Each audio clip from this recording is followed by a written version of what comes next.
আজকে আমরা জেলের ভয়ে, আজকে আমরা গুনাহগার ভয়ে, আজকে আমরা মাস্তানের ভয়ে, আজকে আমরা নেতার ভয়ে, আজকে আমরা পাড়ার বড় লোকের ভয়ে, আজকে আমরা পয়সাওয়ালার ভয়ে, আজকে আমরা এমন করে মাস্তানের ভয়ে সত্য কথাটা বলতে পারলাম না, হক কথাটা বলতে পারলাম না।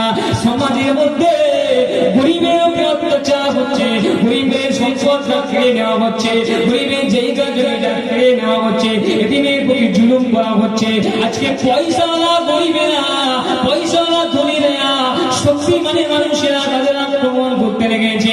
আমরা পারলাম না প্রতিবাদ করতে, আমরা পারলাম না প্রতিবাদ করতে, বড় আমরা তার শাস্তি দিলাম, বড় আমরা তার গুন্ডা তৈরি হয়ে গেলাম। ও যুবক তৈরি হয়ে যাও, আল্লাহ নবীর সামনে তুমি দাঁড়াতে পারবে না, আল্লাহ নবীর সামনে তুমি কথা বলতে পারবে না।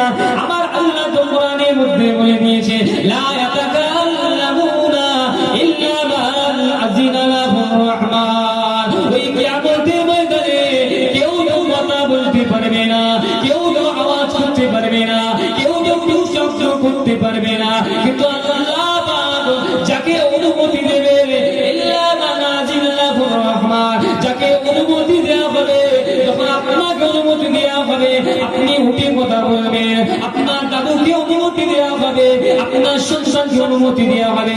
যার জায়গাটা কেড়ে নিয়ে নিয়েছিলেন, যার সম্পদটা কেড়ে নিয়ে নিয়েছিলেন, গরিবের অত্যাচার চলেছিলেন, সেই গরিব মানুষটাকে অনুমতি দেওয়া হবে। সেই মানুষটা আপনার আমার বিরুদ্ধে অভিযোগটা দায়ের করে দেবে। ও যুবকেরা ছেলেরা, প্রথমেই আপনাদের কাছে আমি বলে দিয়েছিলাম, যা হয়ে গিয়েছে, গোনা হয়ে গিয়েছে, অন্যায় হয়ে গিয়েছে, মিথ্যা কথা বলা হয়ে গিয়েছে, চুরি করা হয়ে গিয়েছে, জেনা করা হয়ে গিয়েছে, স্ত্রীর হাতটা নষ্ট করা হয়ে গিয়েছে, পিতামাতাকে দুঃখ দেওয়া হয়ে গিয়েছে।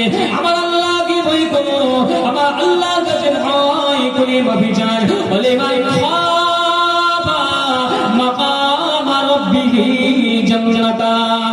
আমার আল্লাহর ওয়াদা, বান্দা যদি